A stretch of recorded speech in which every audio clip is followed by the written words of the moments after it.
ধোপাখোলা হিলফুল ফুজুল যুব সংঘের উদ্যোগে সভাপতিত্ব করছেন এই যশোরের অন্যতম সেরা আলেমে দ্বীন বাংলাদেশ মাজলিসুল মুফাসসিরিনের সম্মানিত যশোর জেলা সেক্রেটারি, নতুন হাট কেন্দ্রীয় জামে মসজিদের সম্মানিত খতিব জনাব মাওলানা মোহাম্মদ শফিকুর রহমান। আল্লাহ তাআলা সম্মানিত হুজুরকে হায়াতে তৈয়্যিবা দান করুন, আমরা বলছি আমিন। আমার আগে চমৎকার বয়ান শুনিয়েছে সাইফুল্লাহ বিন কোরবান, যেমন আলোচনা তেমন গর্জন, কি বলেন আপনারা? চমৎকার কথা বলেছেন। আল্লাহ তাআলা কথাগুলো আমল করবার তৌফিক দান করুন। আল্লাহ প্রিয় সাইফুল্লাহ বিন কোরবানের ইলমে আমলে কণ্ঠে বারাকা দান করুন। আমার পর ইনশাআল্লাহ আপনাদেরকে চমৎকার বয়ান শুনিয়ে ধন্য করবেন এই যশোরের কৃতি সন্তান, ঠিকানা টিভির সম্মানিত চেয়ারম্যান, বিশিষ্ট সাংস্কৃতিক ব্যক্তিত্ব জনাব কবির বিন সামাদ। আল্লাহ তাআলা তাকে সুস্থতার সাথে কথা বলবার তৌফিক দান করুন। প্রিয় ভাইয়েরা, আলোচনার শুরুতে আপনাদের কাছে জানতে চাই আজকে মাহফিলের নাম কি? একটু সবাই বলেন না, কি নাম? তাফসীরুল কোরআন মাহফিল মানে হলো আমি একটা কিচ্ছা ধরবো, 2 ঘন্টা বলবো, অথবা খাজা বাবা কেল্লা শাহ বাবার একটা গল্প বলে এখান থেকে চলে যাব। তো তাফসীর মানে কি? বক্তা যে আয়াত অথবা বিষয়ের উপরে কথা বলবে সেটা ভেঙে ভেঙে জাতিকে বুঝিয়ে দিবে। এই কথা কার বিরুদ্ধে গেল, পক্ষে গেল, এটা চিন্তা না করে ওই আলোচনায় আমার রব, আমার আল্লাহ কতটুকু খুশি হলো। কথা কি ঠিক? প্রিয় ভাইয়েরা, তবে তাফসীর শুনতে একটু কষ্ট হয়, আর ওয়াজ শুনতে কষ্ট হয় না। কাহিনী অনেকটা ভিটামিনের মতো, খাইতেও মজা লাগে, শরীর স্বাস্থ্য সুন্দর দেখায়, কিন্তু রোগ সারে না। রোগ সারে অ্যান্টিবায়োটিকে। তাফসীর হলো অ্যান্টিবায়োটিকের মতো। বান্দার মধ্যে মুনাফিকের যেই রোগ আছে, বান্দার মধ্যে কুফুরির যেই রোগ আছে, বান্দার মধ্যে বিদআতের যেই রোগ আছে, বান্দার মধ্যে ইসলাম আলেম উলামার বিরোধিতার যেই রোগ আছে, যদি এই রোগকে দূর করতে হয় তাহলে তাফসীর নামক অ্যান্টিবায়োটিকের কোনো বিকল্প নাই। আর আমার আল্লাহ তো নিজেই ১৫০০ বছর আগে বক্তারা কিভাবে কথা বলবে তার রুলস রেজুলেশন আল্লাহ করে দিয়েছেন। এখন তো কমিটি আমাদেরকে শিখায় দেয় কি বলবেন কি বলবেন না, কিন্তু ১৫০০ বছর আগে আমার আল্লাহ সব বক্তাদেরকে শিখিয়ে দিয়েছেন কিভাবে কথা বলবা। আমার আল্লাহ বলেন ফাযাক্কির বিল কোরআন, বান্দা যদি আলোচনা করতেই হয় আমার কোরআন দিয়ে আলোচনা করবা। কেন আল্লাহর কোরআন দিয়ে আলোচনা করবা? আয়াতের রেফারেন্সে আল্লাহর হাবিব বলেন মান ক্বালা বিহি সাদাকা। কারণ এই পৃথিবীতে যত মানুষ যত কথা বলুক না কেন, কোনো কথা পুরোপুরি সত্য হয় না। তবে কোরআন দিয়ে যারা কথা বলে ১০০ তারা সত্য কথা বলে। এই দুনিয়াতে বর্তমান প্রায় ৮০০ কোটি মানুষ। কত কোটি? কিছু মানুষ কথা বলতে জানে না। আমার বেনাপোলের ভাষায় তাদেরকে বলে বোবা। আপনারা কি বলেন? কথা কন না কেন? আপনারা তো আর বোবা না, তাইলে বলেন তাদের কি বলে? বোবা। বোবা মানুষরা কথা বলতে জানে না, আমরা আফসোস করি, কিন্তু তারা বেঁচে যেতে পারে খালি কথার কারণে। যেই গুনাহ থেকে তারা মুক্ত, তারা বেঁচে যেতে পারে। আর আমরা সবচেয়ে বেশি বর্তমান সময়ে গুনাহ করি কথা দিয়ে। কথা বলছেন না কেন? আল্লাহ হাবিব বলছেন কিয়ামতের আগে অধিকাংশ মানুষ সকালে থাকবে ইমানদার, বিকালে বেঈমান, বিকালে ইমানদার, রাতে বেঈমান। যতটা না কর্মের দ্বারা, তার চাইতে বেশি হচ্ছে কথার দ্বারা। মানুষ এমন এমন কথা বলবে সে যে বেঈমান হয়ে যাচ্ছে, মানুষ সেটা টেরও পাবে না। আবার আমার আল্লাহ মুমিন হবার যেই বৈশিষ্ট্য দিয়েছেন তার মধ্যে 2 নম্বর বৈশিষ্ট্য আমার আল্লাহ বলেন ওয়াল্লাযীনা হুম আনিল লাগবি মুরিদুন। এই দুনিয়াতে মুমিন হবে তারা অনর্থক বাজে কথাবার্তা থেকে নিজেকে বাঁচায় রাখবে যারা। খুব মন দিয়া বুঝেন, এ আল্লাহর বান্দারা, যারা কথা বলতে জানে না তাদেরকে আমরা বোবা বলি। আবার এই সমাজে কিছু মানুষ আছে যারা কথা বলতে জানে তারপরেও বোবা। কথা বলে না। কারা? তারা শুধু বোবা নয়, রাসূলের ভাষাই হলো তারা বোবা শয়তান। চাকরি চলে যেতে পারে, দাওয়াত কমে যেতে পারে, এই জন্য কত মানুষ মুনাফিকি করে চলেছে বিগত বছরগুলো। হক কথা বন্ধ করে দিয়েছে, মসজিদগুলাতে বলে নাই আইনুদ্দিন আল আজাদ কি সুন্দর করে তাদের সম্পর্কে বলেন, কি হবে আলেম হয়ে ইমাম সেজে মসজিদেতে, যদি পারো সত্য কথা উচ্চ স্বরে না বলিতে। কি হবে আলেম হয়ে ইমাম সেজে মসজিদেতে, যদি পারো সত্য কথা উচ্চ স্বরে না বলিতে। চাকরির ভয় করো যদি ছেড়ে দাও ওই না গদি, চাকরির ভয় করো যদি ছেড়ে দাও ওই না গদি। কি হবে ধোকা দিয়ে আল্লাহকে, কি হবে বেঁচে থেকে অযথা বিদ্যা শিখে, যদি না করতে পারি শোষণবিহীন সমাজটাকে। তো আল্লাহর হাবিব বলেন, যে কোনো দেশের যে ভাষার লোক হোক না কেন, সবাই কি এক ভাষায় কথা বলে নাকি? কেউ বাংলা, কেউ ইংরেজি, কেউ আরবি, কেউ হিন্দি, কেউ উর্দু, কেউ ফার্সি, কেউ মালয়, কেউ চাইনিজে কথা বলে।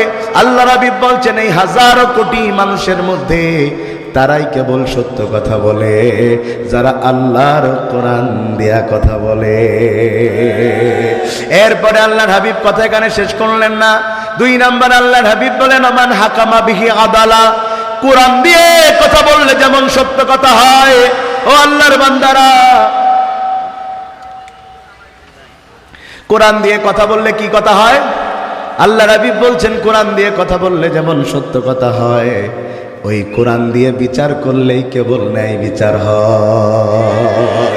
আল্লাহর কসম করে কোরআন হাতে নিয়ে বলছি, ও নতুন হাটবাসী, এই সমাজে যারা কোরআন দিয়ে বিচার করে না, ওরা সব জাহান্নামে যাওয়া লাগবে। ঠিক না বেটা? নামাজ যেমন ফরজ, রোজা যেমন ফরজ, হজ করা যেমন ফরজ, আবার আল্লাহ বলছেন ইন্নাল্লাহা ইয়া'মুরু বিল আদলি ওয়াল ইহসান, একই ভাবে ন্যায় বিচার করা যেমন ফরজ। যারা ন্যায় বিচার না করে অন্যায় বিচার করেছে, জালিমকে মাজলুম বানিয়েছে, মাজলুমকে জালিম বানিয়েছে, অন্যায় ভাবে আলেমদের হাতে হাত করা ধরিয়েছে, আল্লাহর কসম করে বলছি, আল্লাহর জান্নাতের সুঘ্রাণ কশ্চিনকালে ওরা পাবে না, কশ্চিনকালে ওরা পাবে না। মান হাকামা বিহি আদালা, এই দুনিয়াতে কেবলমাত্র এই আওয়াজটাই যে এর মতো টানে, ক্লিয়ার হচ্ছে না এখান থেকে, তারাই কেবল ন্যায় বিচার করে যারা কোরআন দিয়ে বিচার করে। সুবহানাল্লাহ। আপনারা কি আওয়াজ বুঝতে পারতেছেন? তো ঠিকঠাক আসতে বলছেন কেন? কোরআনের বিচার কথা বলে না, কোরআনের বিচার। মাশাআল্লাহ। আমরা সেই কোরআনের আলোকে একটা বিষয়ের উপরে কিছু কথা বলবো, রাজি আছেন সবাই শুনতে ইনশাআল্লাহ? আমার অন্যদিন গতানুগতিক যেই গরম ভাবটা দেখেন, আপনারা খুশি হন, আজকে তার কিছুই পাবেন না, একটু নরমস করে আমি আজকে এখান থেকে বিদায় নিতে হবে আর কি। প্রিয় ভাইরা, আজকে আমরা কথা বলার নিয়ত করেছি যেই বিষয়ের উপরে, আমি বিষয়টা 2 বার বলবো, তারপরে আপনাদেরকে বলতে হবে বিষয়টা কি। আজকে আলোচনার বিষয় হচ্ছে ভালো মৃত্যু লাভের উপায়। আমি আরো একবার বলছি, আজকের আলোচনার বিষয় হচ্ছে ভালো মৃত্যু লাভের উপায়। যদি আপনারা আমার ভাষা বুঝে থাকেন বলেন, আলোচনার বিষয় কি? পিছনের ভাইরা কি জেতা আছেন না মরি গেছেন? আছেন? আছেন? বলেন, ভালো মৃত্যু লাভের উপায় কি? আর আলোচনার বিষয় কি? ভালো মৃত্যু লাভের উপায়। মৃত্যু ভালো হোক খারাপ হোক, জীবনেও মরবেন না কারা কারা? একটু হাত তুলে দেখান। চাচা বোঝে নাই রে, মরা লাগবে, মরা লাগবে। আপনি গাছতলায় থাকেন আর 5 তলায় থাকেন, ক্ষমতায় থাকেন আর বিরোধী দলে থাকেন, মরা। পৃথিবীর কোন শক্তি আপনাকে বাঁচিয়ে রাখতে পারবে? যদি কারোর বিদায় ঘন্টা বেজে যায়, 1 মিনিট এদিকেও যাবে না, 1 মিনিট ওদিকেও যাবে না। আমার আল্লাহ ঠিক এইভাবে কোরআনের মধ্যে বলেন, ইযা জাআজালুহুম লা ইয়াস্তাখিরুনা সাআতাও ওয়া লা ইস্তাকদিমুন। মৃত্যু যদি কারোর চলে আসে, তাকে বাঁচাবার কোনো ক্ষমতা পৃথিবীর কারো। এলাকার বড় নেতা, মৃত্যুর বড় ভয়, তাকে যেন কেউ মেরে ফেলতে না পারে, সেই জন্য বডিগার্ড রেখেছে 40 জন। বলেন কতজন? সেই মানুষটাও একদিন মারা যেয়ে 4 পা 4 দিকে দিয়ে চিৎপটাং হয়ে পড়ে আছে। বড় খারাপ মানুষ ছিল, তার মৃত্যুতে দুষ্টু পোলা পাইনে পোস্ট দিয়েছে, একটা উইকেটের পতন হয়েছে। কথা কয় না কা? কিছু মানুষ মারা গেলে মানুষ খুশি হয়, ইন্নালিল্লাহর বদলে আলহামদুলিল্লাহ বলে। লোকটা মারা গিয়েছে, 40 জন বডিগার্ড পাশ দিয়ে দাঁড়িয়ে আছে। ওই লোকটার আত্মীয় স্বজনরা বলল, তোদের মতো বডিগার্ড থাকতে বল্টু মরল কেমনে? ওরা বলল, আমরা তো বডির গার্ড ছিলাম, বডি তো ঠিকই আছে, একটা লোম পর্যন্ত পড়তে দেই নাই, কিন্তু রুহের তো কোনো গার্ড হয় না। যার রুহ সে নিয়ে গেছে, আল্লাহর কসম আমরা টেরও পাই নাই।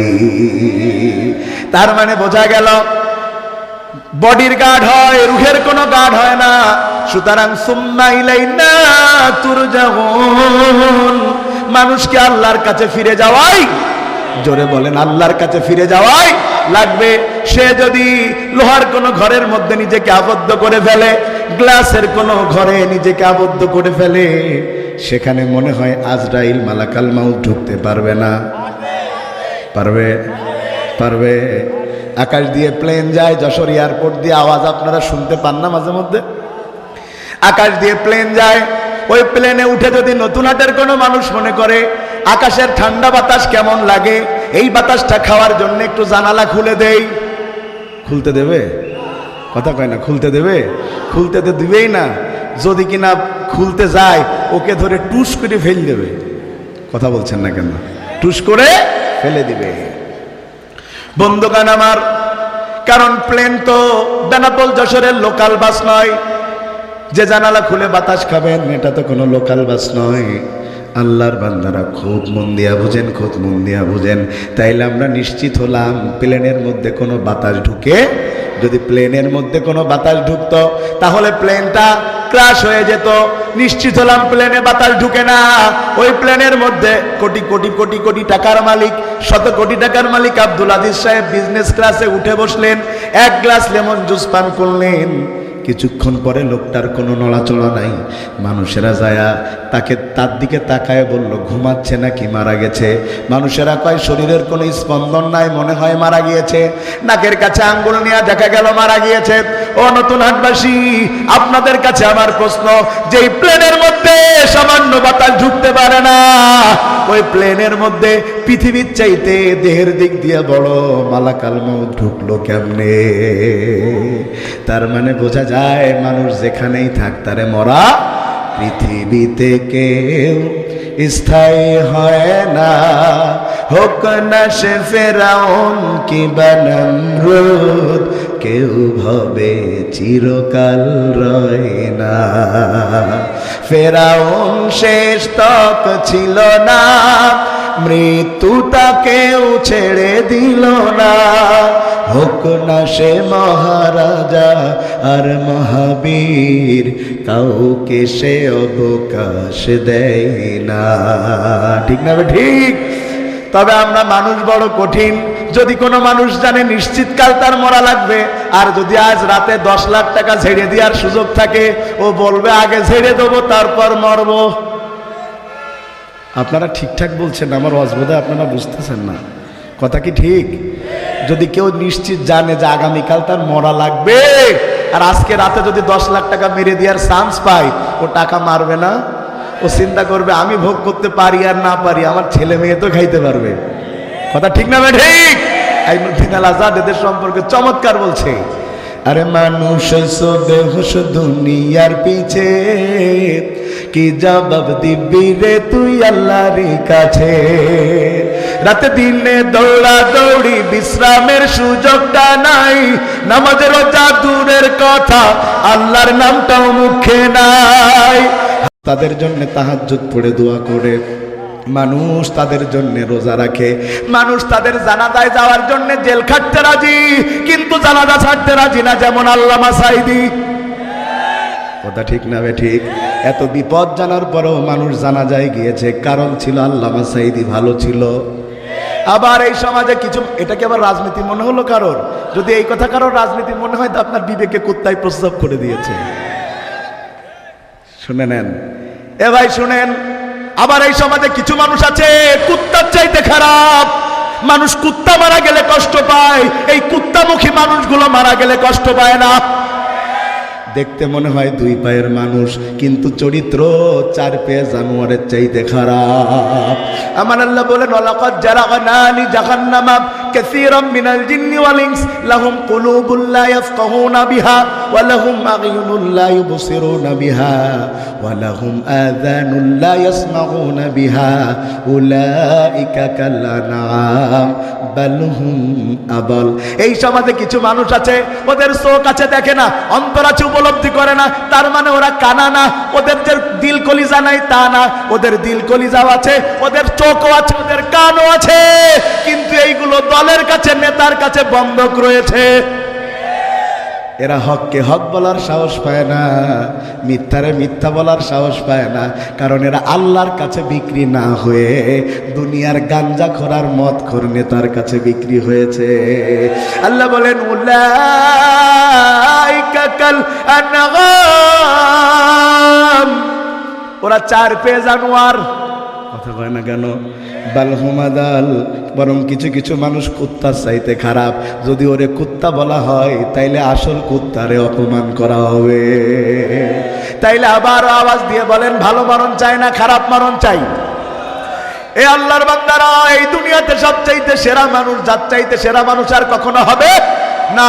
তিনি পৃথিবী থেকে যত মানুষ দুনিয়াতে এখন পর্যন্ত এসেছে, শুরু থেকে যত মানুষ আসবে সব মানুষের মধ্যে সেরা মানুষ তিনি হচ্ছেন মুহাম্মাদুর রাসূলুল্লাহ সাল্লাল্লাহু আলাইহি ওয়াসাল্লাম। জোরে কন্যা সুবহানাল্লাহ। যার সম্পর্কে হযরত আয়েশা বলছেন, আনতা রাজুলুন গুফিরা লাহু মিন জামবিহি তাকাদ্দামা ওয়া তাআখার। ও নবী, আপনি তো সেই ব্যক্তি যার আগেও কোনো গুনাহ নাই, পরেও কোনো গুনাহ করার সুযোগ। আপনি হলেন মাসুম, আপনার চাইতে ভালো মানুষ আর কেউ নাই। এই নবী শুধু জান্নাতে যাবে তাই না, আপনাকে আমাকে আল্লাহর অর্ডারে সুপারিশ করে জান্নাতে নিয়ে যাবে। সেই নবী পর্যন্ত প্রতিদিন সকাল সন্ধ্যা দোয়া করতেন, আল্লাহুম্মা ইন্নী আসআলুকা হুসনাল খাতিমা, আল্লাহুম্মা ইন্নী আসআলুকা হুসনাল খাতিমা। ও আল্লাহ, তুমি আমারে ভালো মরণ দাও, ও আল্লাহ তুমি আমারে ভালো মরণ দাও। তাইলে নবী, বিশ্ব নবী যিনি মাসুম, তিনি যদি ভালো মরণ চাই, ও যশোরবাসী তোমার আমার ভালো মরণের দরকার আছে না নাই? তাইলে আবার আওয়াজ দিয়ে বলেন, ভালো মরণ চাই কি চাই না? এবার ভালো মরণ লাভের উপায় 5টা। জোরে বলেন কয়টা? আওয়াজ হয় নাই। আকাশের দিকে 5টা আঙ্গুল তুলে নাড়া মারেন, বলেন ভালো মৃত্যু লাভের উপায় কয়টা? আরো জোরে। জোর হলো না? আজকে আমরা এই 5টা শুনবো, যে ভালো মৃত্যু লাভের উপায় 5টা। কিছু সময় দিবেন তো ইনশাল্লাহ শোনার জন্য। এবার বলেন 1 নাম্বার। বলেন বলেন বলেন বলেন বলেন ভালো মৃত্যু লাভের উপায় 1 নাম্বার। কয় নাম্বার? ওয়ান মুআয ইবনে জাবাল রাদিয়াল্লাহু তাআলা আনহু قال قال رسول الله صلى الله عليه وسلم من كان آخر كلامه لا إله إلا الله دخل الجنة। আমি প্রতিটা কথা দলিল দিয়ে বলছি, কথা কি বোঝা যাচ্ছে তো? ইনশাল্লাহ আমাদের কথা দলিলের ভিত্তিতে হওয়াই উচিত। আল্লাহ রসুলের জলিল কদর সাহাবী, নাম তার মুআয ইবনে জাবাল। তিনি বলেন, আল্লাহর হাবিব বলেছেন, যদি কোনো মানুষ মৃত্যুর সময় একটাবার বলতে পারে লা ইলাহা ইল্লাল্লাহ, ওই মানুষটা ভালো মরণ পেয়ে আমার আল্লাহর জান্নাতে চলে যাবে। এবার সুবহানাল্লাহ জোরে বলেছে, কারণ এত অল্প আমলে যদি জান্নাত পাওয়া যায়, কথা কয় না? মরার সময় আমার এলাকায় বলে কুইতে কুইতে। আপনারা কি বলেন? কথা কয় না কা? কি বলেন? যে খাইতে পাইতেছে না, জোর করে খাচ্ছে কুইতে কুইতে। কথা ঠিক? পায়খানা হচ্ছে না, জোর করে কোত মারে। কি বলেন আপনারা? আছে না? কোষ্ঠকাঠিন্য রোগ অনেকের আছে না, কোত মারে। ভাইরা আমার, অনেকে মনে করছেন জীবনে আকাম কুকাম, চোর বাটপারি রাহাজানি টেন্ডারবাজি চাঁদাবাজি মানুষ খুন গুম হত্যা ধর্ষণ যা ইচ্ছা করব, আর হুজুরের হাদিস অনুযায়ী মরার সময় একটা বার বলবো লা ইলাহা ইল্লাল্লাহ, সোজা আল্লাহর জান্নাতে চলে যাব। সাতক্ষীরার ভাষায় বলে দেই, অতরা গুড় আইছের না। তাইলে হাদিসের ব্যাখ্যা কি? আমার পুরো ওয়াজ বোঝেন আর না বুঝেন, এখন 30 সেকেন্ডে যেই কথা বলবো এটা বুঝলে আজকে ওয়াজের দাবি পূরণ হয়ে যাবে। শুনেন, যারা মনে করছেন মরার সময় কষ্ট করে একটু লা ইলাহা ইল্লাল্লাহ বলে জান্নাতে চলে যাব, তাদেরকে জানায় দেই, যার জীবন ইসলাম দিয়ে চলে না, ও মরার সময় চেষ্টা করলেও ওর কালেমা জোটে না। ভাই ওয়াজ কি বোঝা যাচ্ছে নাকি? ভালো করে বুঝেন, যার জীবন ইসলাম দিয়ে চলে না, সে চেষ্টা করলেও তার কালেমা জুটে। যদিও কোনো কারণে জুটে, আমার আল্লাহ কয় ওর কালেমা আল্লাহর দরবারে পৌঁছায় না। আপনারা ফেরাউনের নাম শুনেছেন? ফেরাউন, ফেরাউনরে চিনেন? চিনেন না? ওরে চেহারায় না চেনেন, নামে তো চেনেন। নামে চিনেন না? এই সাতক্ষীরা শহরে ওয়াজ করতেছি, আবু জেহেলের কাফের হওয়ার বৈশিষ্ট্য বলছি। এক চাচা খেপে গেছে। তো চাচা খেপলেন কেন? ভাই আপনি আমারে বলছেন। বললাম চাচা আপনার নাম কি আবু জেহেল? বলতেছে তওবা তওবা, না তা আবু জেহেল আপনার নাম না, তা আপনি খেপলেন কেন? পাশ থেকে আর একজন বলে চাচা যা চরিত্র, নামে না মিললেও কামে তো মিলে। কথা কয় না? এই সমাজে আবু জেহেল নামে নাই, ফেরাউন নামে কেউ নাই, কিন্তু চরিত্র দেখলে বুঝবেন নামে না মিললেও কামে মেলে। বরং কিছু কিছু ফেরাউন পিছনের ফেরাউনকে হার মানিয়ে দিয়েছে। বন্ধুগণ আমার, ফেরাউন সিদ্ধান্ত নিয়েছে মুসা আলাইহিস সালামকে হত্যা করবে। কাফেররা একটা সিদ্ধান্ত দুনিয়াতে নেয়, আর আমার আল্লাহ একটা সিদ্ধান্ত নেয়। বলেন তো কার সিদ্ধান্ত জমিনে বাস্তবায়ন হয়? আমার আল্লাহ বলেন আমাকারু আমাকারাল্লাহ আল্লাহু খায়রুল মাকিরিন। ওরা ষড়যন্ত্র করে, আল্লাহ ষড়যন্ত্রের জবাব দেয়, কারটা বিজয় লাভ করে। ফেরাউন মুসা আলাইহিস সালামকে হত্যা করবে। মুসা আলাইহিস সালাম তার লোকজন নিয়ে রওনা দিয়েছে হিজরতের জন্য রওনা দিয়েছে। লোহিত সাগরের পাড়ে তারা হাজির হয়ে গেছে। এখন নদী পার হবে কেমনে? এদিকে তারা জানতে পেরেছে ফেরাউন তাদেরকে ধরার জন্য পিছনে ধাওয়া শুরু করেছে। মুসা আলাইহিস সালামের বংশের লোকেরা বড় অধৈর্য ছিল, আমাদের মতো। আমাদের একটু কিছু হলি বলো মাথায় কাজ করে না। যদি পরপর দুবার জ্বর হয় তাহলে আল্লাহ খালি আমারই চোখই দেখে। কথা কয় না কা? যদি কোনো বছর একটু বৃষ্টি বেশি হয় বলবে আল্লাহ তো আর কোনো কাম নাই। বলে না? বলে, অনেক মুসলমান বলে। অধৈর্য। এদেশের মানুষ জুলুম সহ্য করে বছরের পর বছর। কথা কয় না?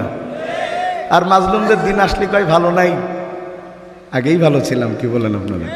ঠিক আছে ভাইয়েরা আমার, খুব মন দিয়া শুনেন। মুসার নবীর গোষ্ঠীর লোকের সাথে আমাদের বড় মিল। আমরাও সামনে আগাই দিয়া পিছন দিয়া দৌড় মারি। কথা কয় না? সামনে আগাই দিয়া পিছন দিয়ে দৌড় মারি। নেতা তুমি আগিয়ে চলো, আমরা পেছন দিয়ে দৌড় মারলাম বিপদে পড়লে। বন্ধুগণ খুব মন দিয়া বুঝেন। মুসা আলাইহিস সালামের লোকেরা বলল, মুসা তুমি তো আমাদের ডেকে এনে বিপদে ফেললে। আগে আমরা ফেরাউনের গোলামি করতাম, তাও তো আমাদের মরা লাগে নাই, এখন তো আমাদের মরা লাগবে। কিন্তু মূর্খ উম্মতেরা বোঝে নাই, গোলামির মরণের চাইতে শহীদি মরণের দাম অনেক বেশি। বোঝা দরকার। 100 বছর বিড়ালের মতো বেঁচে থাকার মতো কোনো লাভ নাই, সিংহের মতো 1 ঘন্টা বাঁচতে চাই। কথা ঠিক। আমরা গোলামি চাই না, আমরা আজাদি চাই। আর এই বাংলাদেশের মানুষদের কখনো গোলাম বানিয়ে রাখা যায় না। 71-এ প্রমাণ দিয়েছে, 52-তে প্রমাণ দিয়েছে, বারবার প্রমাণ দিয়েছে আমরা জীবন দিতে রাজি, গোলামি করতে রাজি নই। আজকে পার্শ্ববর্তী দেশ যে অ্যাকশন নিচ্ছে, এই দেশকে দখল করে গোলাম বানাবে। শুনে রাখো, আগে কি করেছো আমি জানি না, এখন যদি বাংলাদেশের দিকে চোখ তুলে তাকাও, 18 কোটি জনগণ এক হাতে হাত রেখে দাঁড়িয়ে যাবে। কারণ বাবার ক্ষমতা নেই বাংলাদেশের দিকে চোখ তুলে তাকাতে পারে। কারণ এটা আগের বাংলাদেশ নয়। এই কষ্ট পাচ্ছেন? মুসা আলাইহিস সালামের লোকেরা বলল, যাই করো তাই করো, নদী পার হওয়ার ব্যবস্থা করো। আল্লাহ কয় চিন্তার দরকার নেই, হাতে লাঠি আছে, আঘাত কর। কাহিনী বলা উদ্দেশ্য না, যেটা বলতে চাচ্ছি এখনই বুঝবেন। আঘাত করলেন, 12টা রাস্তা হয়ে গেল। সুবহানাল্লাহ কয় না? কয়টা রাস্তা হলো? 12টা রাস্তা হয়ে গিয়েছে। তবে ব্রিজের মতো হয় নাই, বরং সাগরের নিচ দিয়ে রাস্তা হয়েছে, শুকনা হয়ে গেছে। আর পানিগুলা পাহাড়ের মতো হয়ে চারপাশে দাঁড়িয়ে গেছে। মুসা আলাইহিস সালাম তার লোকজন নিয়ে পাহাড়ের মতো পানির দুই পাশ দিয়া পানি, নিচ দিয়ে রাস্তা বের হয়ে গেছে। কিছুক্ষণ পরে ফেরাউন সেখানে হাজির। আয়েশা দেখে অটোমেটিক 12টা রাস্তা হয়ে আছে। ফেরাউনের লোকেরা জিজ্ঞাসা করলো, ও খোদা, রাস্তা কি তুমি আগে বানাই রাখছো? ফেরাউন যদিও বানাই নাই, কিন্তু ফেরাউনের স্বভাব ছিল যা করতো ক্রেডিট নিজের ঘাড়ে নিত। আমি করেছি, সব আমি। তো কি হয়েছে? কয় আমি বানাইছি। তাইলে ভয় কেন? চলেন নেমে পড়েছে। কিছুক্ষণ পরে যখন পানি উতলায়া পাতলায়া চারিদিক থেকে পড়েছে, ফেরাউন এখন একবার সুবানি খায়, আর ফেরাউন একবার মরার কথা বুঝতে পেরেছে, নিশ্চিত মরা লাগবে। ফেরাউন যখন নিশ্চিত হয়ে গেছে আমার মৃত্যু আজকে এখানেই, তখন ফেরাউন কি বলেছে? আমার আল্লাহ বলেন, হাত্তা ইযা আদরাকাহুল গরক ক্বালা আমানতু আন্নাহু লা ইলাহা ইল্লাল্লাযী আমানাত বিহি বানু ইসরাঈল ওয়া আনা মিনাল মুসলিমিন। ফেরাউন তখন বলতেছে, আল্লাহ, আমি তোমার পরে ঈমান আনলাম, আমি সেই আল্লাহর পরে ঈমান আনলাম যে আল্লাহর পরে বনী ইসরাঈলরা ঈমান এনেছে, আর আমি একজন মুসলমান। কত বড় ফেরাউন! সারা বছর হুজুর পিটায় কয় আমি মুসলমান। ফেরাউন তো 1-2 দিন হুজুর পিটায়নি। এক মুসা আলাইহিস সালামের জন্ম ঠেকানোর জন্য 25,000 পুত্র সন্তানকে হত্যা করেছে। তারপরেও সে বলে মুসলমান। যুগে যুগে ফেরাউনের চরিত্রের যারা হুজুর পিটায়াও মুসলমান দাবি করে তারা। বন্ধুগণ আমার, ফেরাউন যখন এই কথা বলেছে, আমার আল্লাহ কয়, আলান, এখন কেন? এখন যে তুমি বেকা হয়ে সোজা হয়ে গেছো, আর কিছু করার নাই, যখন নিশ্চিত বুঝতে পেরেছো, তখন বলতেছো আমি ঈমান আনলাম। অথচ আমি আল্লাহ তাআলা বলে দিচ্ছি তোমার চরিত্র কেমন ছিল। ওয়াকাদ আসাইতা ক্বাবলু ওয়া কুনতা মিনাল মুফসিদিন। অথচ তুমি তো নিজেরে মুসলমান দাবি করছো, তুমি এমন চরিত্রের, তুমি কোরআনও পড়ো, আলেমও মারো। তুমি এই সমাজের মধ্যে যত সন্ত্রাসবাদ, যত জঙ্গিবাদ, সব তোমার বানানো। আল্লাহ কয়, এমন মানুষ মুসলমান হতে পারে না যে সকাল শুরু করে কোরআন দিয়া আর রাতের বেলা সেল ভরে ফেলে আলেমদের ফাঁসি দিয়া। ভালো করে বুঝেন আল্লাহর বান্দারা। তাইলে আমরা বুঝলাম এই দুনিয়াতে কেবলমাত্র তারাই মৃত্যুর সময় লা ইলাহা ইল্লাল্লাহ বলে মরতে পারবে যাদের জীবন ইসলাম দিয়া চলবে। কথা কোন ঠিক না বে ঠিক? এই অঞ্চলে জানাজা হয় কি হয় না? জানাজার সালাত কয় তাকবীরে? কথা কয় না কা? কিছু দোয়া দুরুদ পড়া লাগে তো নাকি? অধিকাংশ তো পড়ে না, মুখ বন্ধ করে একতে দেয় তো ভেজাল ইমাম। পারে না তো পড়বে কি? ওটা আপনি মারা গেলেও যারা দাঁড়াবে ওরাও তো আরো পারবে না। কথা কয় না কা? তা চতুর্থ তাকবীরে আমরা একটা দোয়া পড়ি, দেখেন তো মিলে কিনা। আল্লাহুম্মা গফিরলি হাইয়িনা ওয়া মাইয়িতিনা ওয়া শাহিদিনা ওয়া গায়বিনা ওয়া সগীরিনা ওয়া কাবীরিনা ওয়া যাকারিনা ওয়া উনসানা। আল্লাহুম্মা মান আহইয়াইতাহু মিন্না ফাআহইহি আলাল ইসলাম ওয়া মান তাওয়াফাইতাহু মিন্না ফাতাওয়াফাহু আলাল ঈমান। অর্থ তো বুঝেন নাই। দোয়ায় অনেকে পারে না, তা অর্থ পারবে কি? অনেকে দোয়া জানে, অর্থ জানে না, হুজুরও তো জানে না। শামিন হামজা ভাই ওয়াজ করলেন যে এক হুজুর নাকি 24 বছর ধরে ইমামতি করে আর একই দোয়া করে, রব্বি হাবলি মিনাস সালিহিন। এক যুবকের একটু মনে কিউরিসিটি জাগলো যে একই দোয়া হুজুর করে, অর্থটা কি? হুজুরটা জিজ্ঞাসা, হুজুর কয় আমি তো খালি দোয়া জানি, অর্থ জানি না। ও বেটা চলে গেছে থানার ইমামের কাছে, যায় কয় এই দোয়াটা আমার হুজুর করে, কি অর্থ? হুজুর কয় যে আমার নেক সন্তান দান করো আল্লাহ। সে আবার আগের হুজুরের কাছে রিটার্ন এসে বলে, হুজুর আপনার ছেলে মেয়ে কটা? কয় 14টা। কয় দোয়া না বুঝে, দোয়া যদি আরো 24 বছর চলে আরো 14টা হয়ে যাবে। ফুটবল টিম একটা আপনার বাড়িতেই হয়ে যাবে, বাড়িতে, আর বাইরের তার কোনো প্লেয়ার লাগবে না। কি বলেন আপনারা? তাহলে অর্থ কি বোঝা লাগবে? কি বলি আমরা শেষের অংশে? আল্লাহুম্মা মান আহইয়াইতাহু মিন্না ফাহিহি আলাল ইসলাম ও আল্লাহ যদি আমাদের বাঁচায় রাখো তাইলে আমাদেরকে ইসলামের উপরে বাঁচায় রাখো, আর যদি মরণ আমাদেরকে দিবা অবশ্যই তাহলে ঈমানের উপরে মরণ দিও। তাইলে বোঝা গেল জীবন যদি ইসলাম দিয়ে না চলে মরার সময় কালেমা জুটে।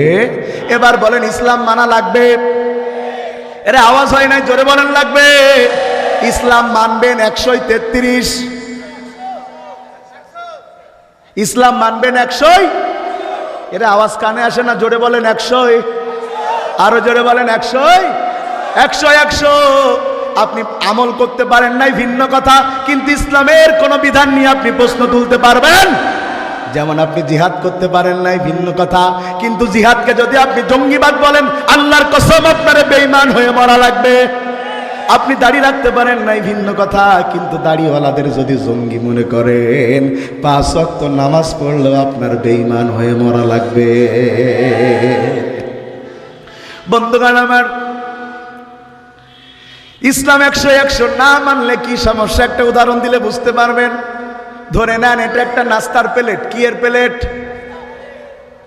কথা কন না কা, সত্যি সত্যি না বাজানো কইেন না যে হুজুর মিথ্যে কথা কয়।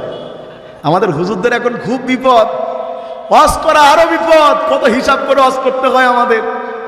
হুজুর ওয়াজ করতে গেছে, যায় ওয়াজ করতে করতে আলেমের মর্যাদা বলতে বলতে হুজুর বলে ফেলেছে যদি কোনো এলাকার কবরস্থানে একটা আলেম দাফন হয় তাইলে তাদের কবরের আযাব মাপ। ওয়াজ শেষে সবাই হুজুরের বেন্দি রেখেছে। হুজুর বলছে আমার বেন্দি রাখলেন কেন? বলছে হুজুর আপনি যেই ফজিলতের ওয়াজ করেছেন যদি কোনো কবরস্থানে একটা আলেমের মাটি দেয়া যায় সবার গুনাহ মাপ। এখন আমাদের গ্রামে তো কোনো হুজুর নেই, আপনার মেরে কব্বর দেওয়ার সিদ্ধান্ত নিছি। শুনতেছেন কথা? যাতে আমাদের গুনাহ মাপ হয়। এখন খালি বলেন ওয়াজ কি চিন্তা করে করা লাগবে। বন্ধুগণ আমার, ধরে নেন আমি আপনার বাড়ি মেহমান হয়ে গিয়েছে, আপনার ইচ্ছা আমি আলেম মানুষ আমারে নাস্তা করাবেন। আপনার চিন্তা আমারে 100 প্রকার নাস্তা দিবেন। কত প্রকার? আপনি 100 প্রকার নাস্তা ম্যানেজ করতে পারলেন না, 99টা ম্যানেজ করার পরে আর কোনোভাবে আর 100 নম্বর আইটেম খুঁজেই পাচ্ছেন না, কিন্তু আপনার শখ কত রকম খাওয়াবেন। হঠাৎ করে দেখলেন আপনার 2 মাসের বাচ্চা যারা আপনি বড় ভালোবাসেন সেই বাচ্চা হঠাৎ করে পায়খানা করেছে।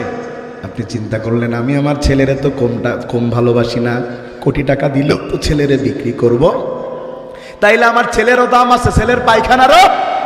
100 টাকা পায়খানা নিয়ে 100 নম্বর জায়গায় বসাই দিছে। আমি যাওয়ার পরে কই হুজুর আহলান সাহলান মারহাবান, আসেন আসেন হুজুর নাস্তা খান। আমি নাস্তার দিকে তাকায়া দেখি ওই কর্নারে একটু পায়খানা। আমি আর ছুঁয়ে দেখি না। লোকটা আমারে বারবার কয় হুজুর খান না কেন? আমি কইলাম আমি দেখাবো ওই কর্নারে কেন পায়খানা দিয়েছ। সে এবার আমারে কয় হুজুর 100টার মধ্যে একটা পায়খানা, 99টা তো ভালো, তাহলে বাকি 99টা খান। আমি বললাম যেই প্লেটে পায়খানা থাকে বাকি 99টা নাস্তারও মর্যাদা নষ্ট হয়ে যায়। কোনো জ্ঞানবান রুচিসম্মত মানুষ পায়খানার প্লেটের নাস্তা গ্রহণ করতে পারে? আপনি আল্লাহর দরবারে যাবেন, আমলের প্লেট সাজিয়েছেন নামাজ রোজা হজ যাকাত, নামাজ রোজা হজ যাকাত তাসবিহ তাহলিল, এমন কোন আমল নাই। 99টা সাজিয়েছেন। 100 নম্বরে আপনি যে আমল নিয়ে উঠেছেন সেটা হলো আপনি আল্লাহর আইন বাদ দিয়া মানুষের আইন বাস্তবায়নের আন্দোলন করেছেন। ইসলামের নেতা বাদ দিয়া গাঞ্জাটি নেতা ধরেছেন। এই আল্লাহর আইন বাদ দিয়া মানুষের আইন, মানুষের তৈরি করা আইন মানুষের পায়খানার চাইতে খারাপ। এই আমলকে নিয়ে আল্লাহর দরবারে যাবে যারা, এই পায়খানা নামক আমলের কারণে বাকি 99টা আমল বাতিল হয়ে জান্নাত থেকে জাহান্নামে যাবে তারা। আমার আল্লাহ ঠিক এইভাবে বলেন, وَمَن يَبْتَغِ غَيْرَ الْإِسْلَامِ دِينًا فَلَن يُقْبَلَ مِنْهُ وَهُوَ فِي الْآخِرَةِ مِنَ الْخَاسِرِينَ। আমার আল্লাহ বলেন যদি কোনো মানুষ ইসলামকে বাদ দিয়ে মানুষের তৈরি করা কোনো মতবাদ প্রতিষ্ঠার আন্দোলন করে, এ সমাজে বোধহয় করে না। শতকরা 80% মানুষ আল্লাহর জমিনে আল্লাহর দিন কায়েম করা বাদ দিয়া দুনিয়ার ক্ষমতার রাজনীতি করে। অথচ মানুষের বোঝা উচিত, মানুষের জানা উচিত নাজাতের একটাই পথ, সেটা হলো আল্লাহর জমিনে আল্লাহর দিন বাস্তবায়নের আন্দোলন। কথা ঠিক, খুব মন দিয়া বুঝেন। ইসলাম ছাড়া অন্যটা মানবে যারা, তাদের কোনো আমল আল্লাহর দরবারে কবুল। এরপরে আল্লাহ বলেন আলিয়াউমা আকমালতু লাকুম দীনাকুম ওয়া আতমামতু আলাইকুম নি'মাতি ওয়া রাদিতু লাকুমুল ইসলাম দীনা। সুবহানাল্লাহ বলেন। আল্লাহ বলছেন আমি দিনকে পরিপূর্ণ করে দিয়েছি, দিনের মধ্যে কোনো কম নাই। এই কথা বলে এবার আল্লাহ বলছেন ইয়া আইয়ুহাল্লাযীনা আমানু দুখুলু ফিস সিলমি কাফা। সুতরাং ঈমানদার, ইসলামে কম প্রবেশ করলে হবে না, পুরোটাই প্রবেশ করা। তাইলে 1 নম্বর পয়েন্ট আমরা কি জানলাম? 1 নম্বর পয়েন্ট আমরা জানলাম মৃত্যুর সময় যারা লা ইলাহা ইল্লাল্লাহ বলবে তারা আল্লাহর জান্নাতে যাবে। আর লা ইলাহা ইল্লাল্লাহ বলতে পারার শর্ত হচ্ছে জীবন চালাতে হবে ইসলাম দিয়া। ভালো মৃত্যু লাভের উপায় 2 নাম্বার। বলেন কয় নাম্বার? ভালো মৃত্যু লাভের উপায় 2 নাম্বার।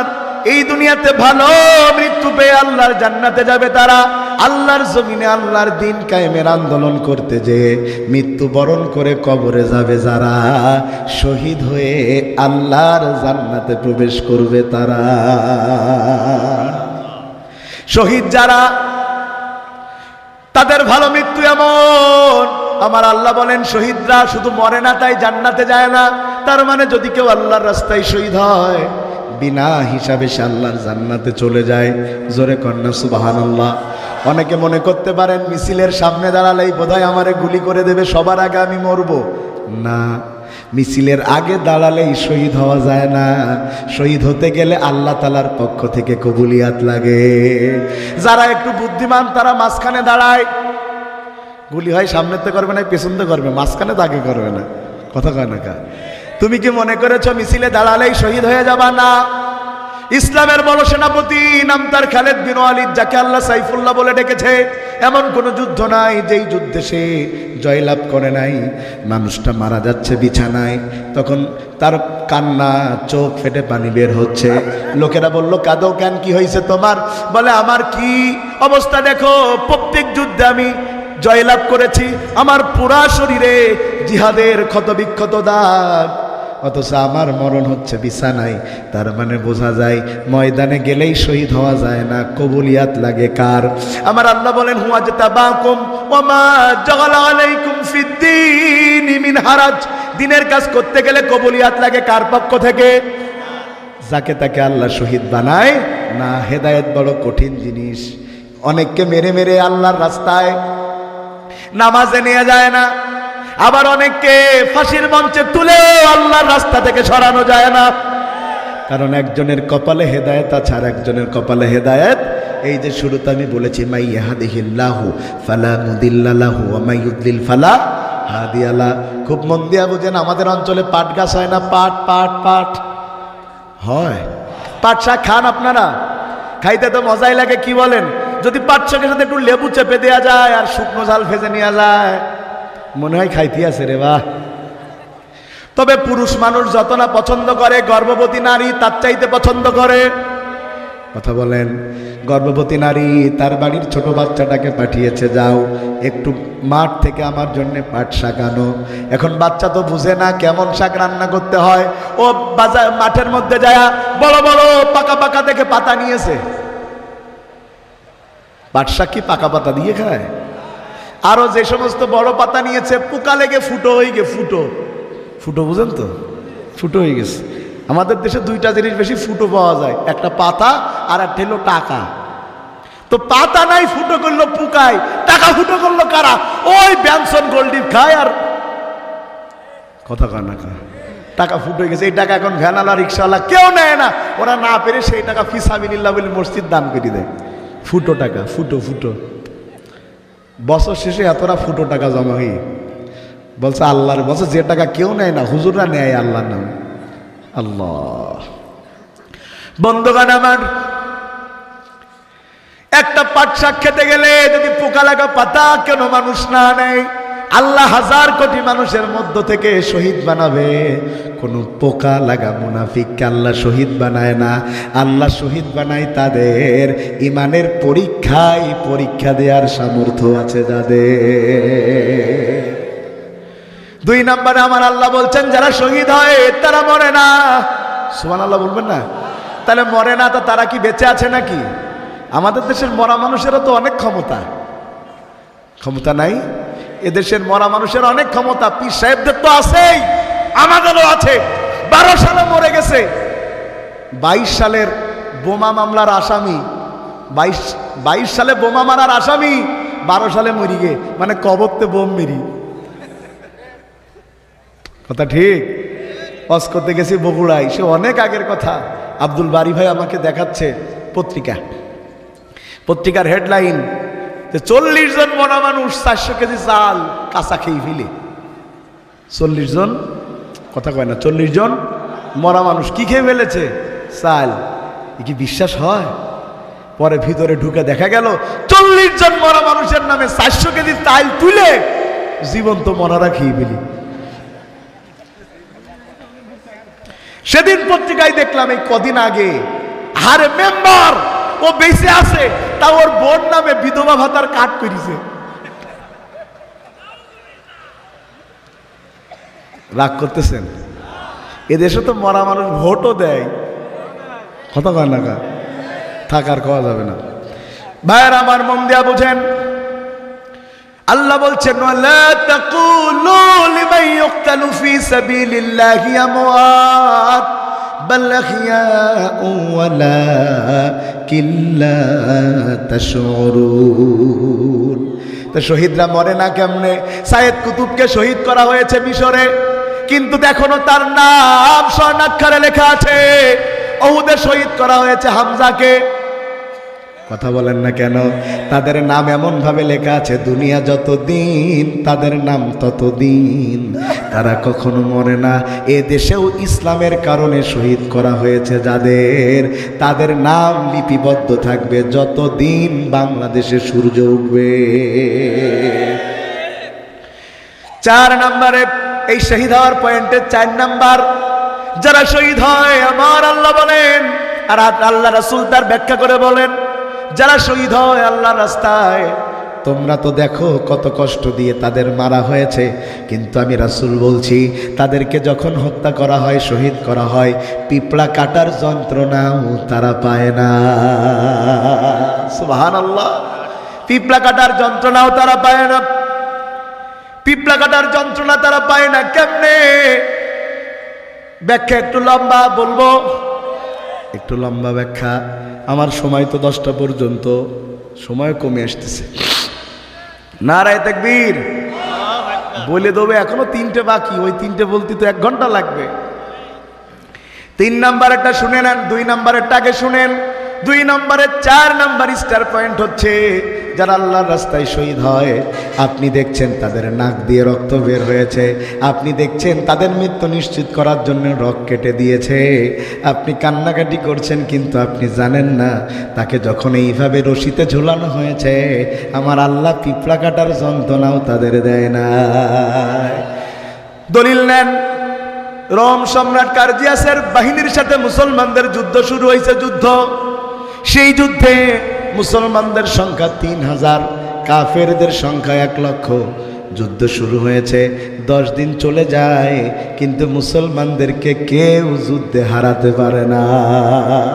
বাদশা বলল কি হয়েছে, কেন হারাতে পারে না? যাও যাও যাও, একটু গোয়েন্দারা যে খোঁজখবর নিয়ে আসো তারা কোন পদ্ধতিতে যুদ্ধ করে।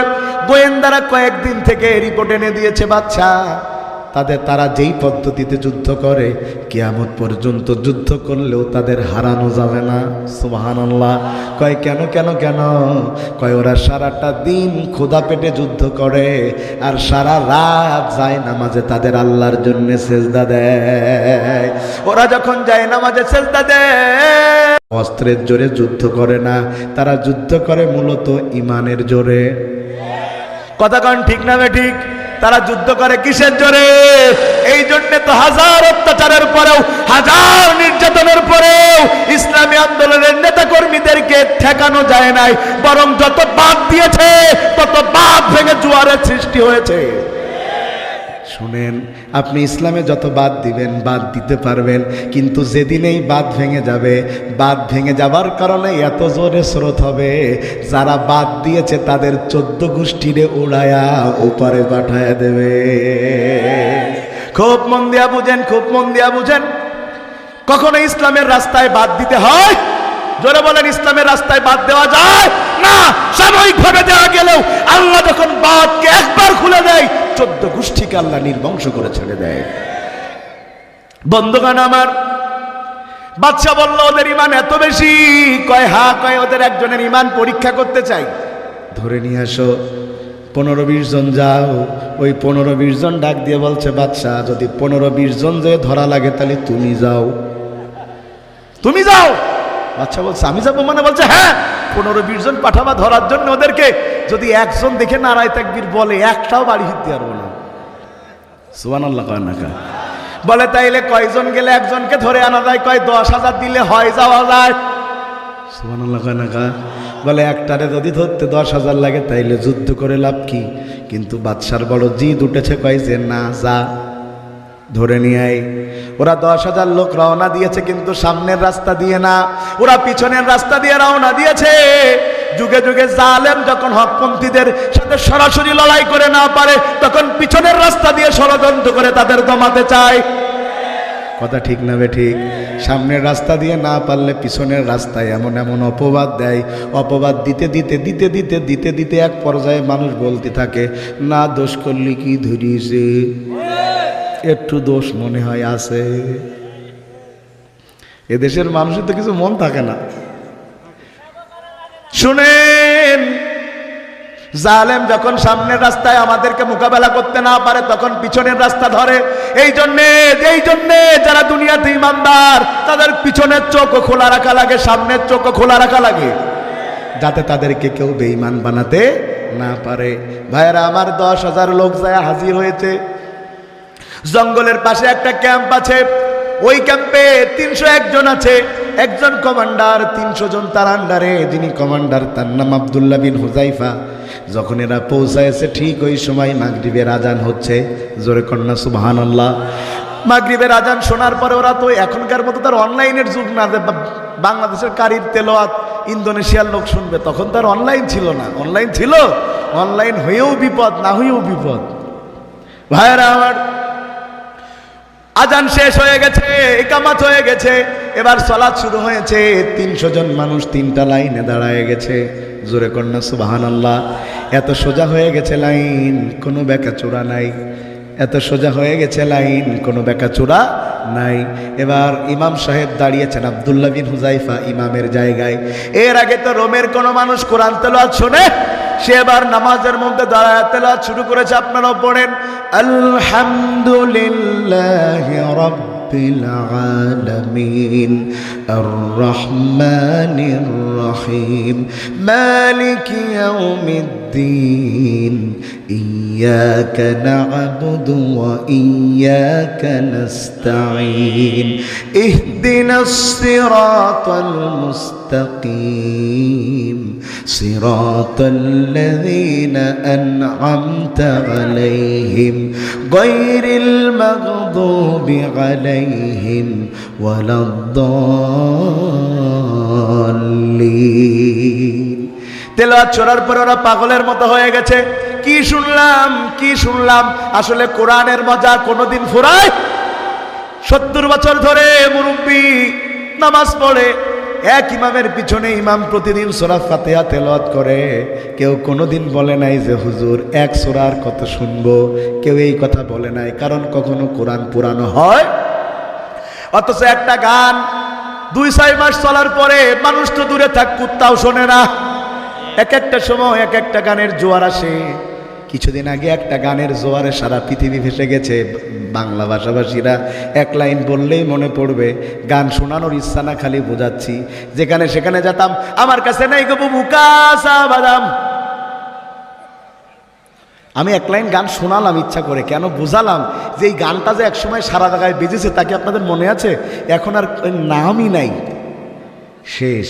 কিন্তু সূরা ফাতিহা ১৫০০ বছর ধরে তেলাওয়াত হচ্ছে, এ কখনো শেষ হবার নয়। সুবহানাল্লাহ। 50 বছর ধরে তাফসীর করে একজন বক্তা, 40 বছর ধরে করে একজন বক্তা, 30 বছর ধরে করছে একজন বক্তা, তার তাফসীর চলেই যাচ্ছে। কেন? সব কিছু পুরাতন হয়, কোরআন পুরাতন হয় না। আমি যেই আয়াতের উপরে যেই তাফসীরের পরে কথা বলছি, যে এই বিষয়ে আর একজন কথা বলে আর একটা বিষয়ে অ্যাডজাস্ট করে আলাদা মজা পাওয়া যাবে, ঠিক কিনা বলেন? বন্ধুগণ আমার, আমরা তাইলে আলোচনা করছিলাম ভালো মৃত্যু লাভের উপায় কয়টা? 5টা। 1 নাম্বার বলেছি মৃত্যুর সময় লা ইলাহা ইল্লাল্লাহ, জীবন চালাতে হবে ইসলাম দিয়ে। 2 নাম্বার বলছি শাহাদাতের মর্যাদা। শাহাদাতের মর্যাদার একটা পয়েন্ট বলতেছি, যারা মৃত্যুর সময়, যারা শাহাদাতে মৃত্যু পায় তাদের কোনো কষ্ট দেওয়া হয়, সেটার দলিল আপনাদেরকে দিচ্ছি। বন্ধুগণ আমার, 2 রাকাত সালাত হয়ে গেছে, মাগরিবের সালাত 2 রাকাত তেলাওয়াত, জোরে 1 রাকাত। 1 রাকাত তেলাওয়াত যখন আস্তে করতে শুরু করেছে, কাফেররা মনে করতেছে আমরা যে আসলাম, মনে হয় ওরা টের পাইছে, এই জন্য আস্তে আস্তে আলাপ করতেছে আমাদের কেমনে ধরবে। পালা, পালানোর চিন্তা কর, কেমনে ধরতে পারে বলা তো যাও না। কিন্তু ওরা তো সেটা জানে না। তেলাওয়াত শেষ হলো, নামাজ শেষ হলো, 300 জন মানুষ ক্যাম্পে চলে গেল। একজন বসে আছে নামাজের জায়গায়, তার কাছে যায়, একাই হুজুর আপনি যেটা পড়ছিলেন সেটা আমাদের একটু শেখাতে হবে। হুজুর মানুষ তো শেখাতে রাজি হবেই। হুজুর মানুষ বলতে ঠিক আছে শেখাবো। কোথায় যেতে হবে? কয়েক জঙ্গলের ওই পাশে আমাদের বউ বাচ্চা আছে, সেখানে যে শেখাতে হবে। আব্দুল্লাহ বিন হুযায়ফা রওনা দিয়েছে, তিনি তো জানে না যে তাকে সিস্টেম করে গ্রেফতার করা হচ্ছে। আব্দুল্লাহ বিন হুযায়ফা জঙ্গলের মধ্যে দিয়ে ঢুকে হেঁটে হেঁটে যায়, আর প্রত্যেক গাছের পিছন দিক দিয়ে একজন থেকে বের হয়ে যায়। যখন জঙ্গল থেকে বের হয়েছে, তিনি সামনে 10,000 কাফের সৈনিক পিছনে, কিন্তু মনে হয় 10,000 বিড়ালের মধ্যে একটাই মাত্র বাঘ সামনে হেঁটে হেঁটে যাচ্ছে। বাচ্চার কাছাকাছি পৌঁছিয়েছে। পৌঁছানোর পরে বাচ্চা ডাক দিয়া কয়, তোমার নাম কি? কয় আব্দুল্লাহ। তোমার বাবার নাম কি? কয় হুযায়ফা। ডাক দিয়ে বলে, ও আব্দুল্লাহ, তুমি যে ওমরের বাহিনীতে সৈনিকের কাজ করতেছো, কমান্ডারের কাজ করতেছো, তোমারে বেতন দেয় কত? আব্দুল্লাহ বিন হুযায়ফা ডাক দিয়ে কয়, আমারে কি বেতন দিবে? আমরা যারা ইসলামী আন্দোলন করি আমাদের পকেট থেকে টাকা দেওয়া লাগে, আমাদেরকে উল্টা কোনো বেতন দেয়া হয় না। বাচ্চা মনে করলে হয়তো বা টাকার লোভ দেখালে কাজ হয়ে যেতে পারে। বাচ্চা বলে, তুমি যদি আমার দলে নাম লেখাও, তোমাকে একটা অংশের কমান্ডার করে দেব, 10,000 টাকা স্বর্ণ মুদ্রা তোমারে মাসে বেতন দেব। তাও তিনি রাজি হন না। শেষমেশ বলেছে, আমার সুন্দরী মেয়েটাকে তোমার সাথে বিয়ে দেব। তারপরেও রাজি হয় না। বাদশা বলল, রাজি হও না কেন? ও বলছে, গোটা দুনিয়া আমার নামে লিখে দিলেও আমাকে ঈমান থেকে 1 মিনিটের জন্য সরাতে পারবা না। বন্ধুগণ আমার, বাদশা বলল, তোর ঈমান এত শক্ত, দাঁড়া, 2 নম্বরে তোর আর একটা পরীক্ষা করে দেখব। ঘরের মধ্যে আব্দুল্লাহ বিন হুযায়ফাকে ঢুকিয়ে দেওয়া হয়েছে, আর একজন মহিলা, ওই এলাকার সবচেয়ে সুন্দরী নারী রোমের, তার দায়িত্ব দেয়া হয়েছে। ঘরের মধ্যে ঢুকে যেভাবে হোক আব্দুল্লাহর ঈমান নষ্ট করতে হবে।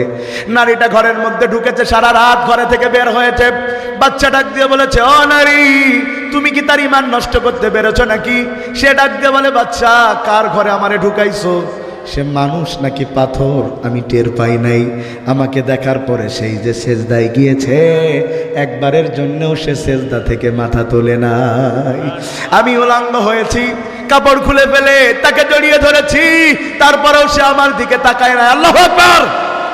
আর আমরা একটা নারী যদি রাস্তা দিয়ে যেতে দেখি, একেবারে 6 বছরের ছোলা থেকে 60 বছরের বুড়ো, কথা কয় না, তাকায় থাকে। ও চাচা, 60 বছর বয়স, তাকাও কেলা? চাচা কয়, বয়স শরীরের হয়েছে কিন্তু মনের তো হয়নি।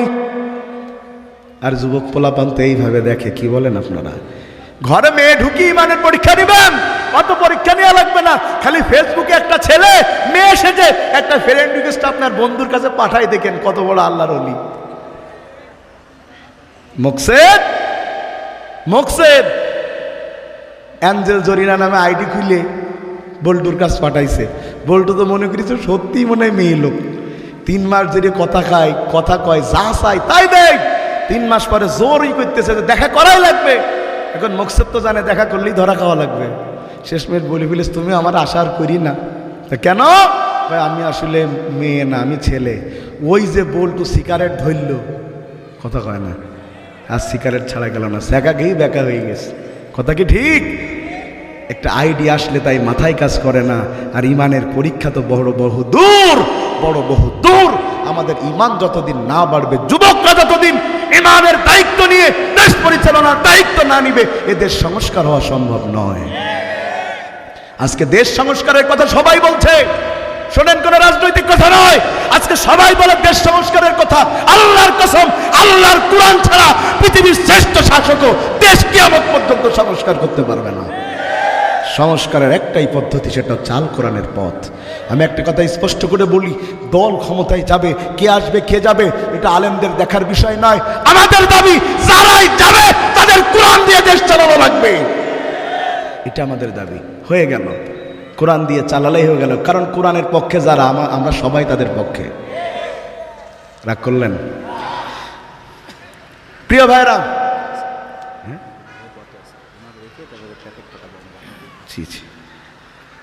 আমার ভাইয়েরা, অন্তত এই পয়েন্টটা শেষ করি। কবির ভাই প্রায় চলে এসছে, বাকি 3টার দিকে তার নজরই দিতে পারবো না। ভাইয়েরা আমার, আব্দুল্লাহ বিন হুযায়ফা, তার ইমান কোনোভাবে নষ্ট করা যায়নি। সুবহানাল্লাহ বলেন। 3 নম্বরে বাচ্চা সিদ্ধান্ত নিয়েছে, দাঁড়াও, সর্বশেষ এই পদ্ধতিতে আমি আব্দুল্লাহ বিন হুযায়ফার ইমানকে নষ্ট করব।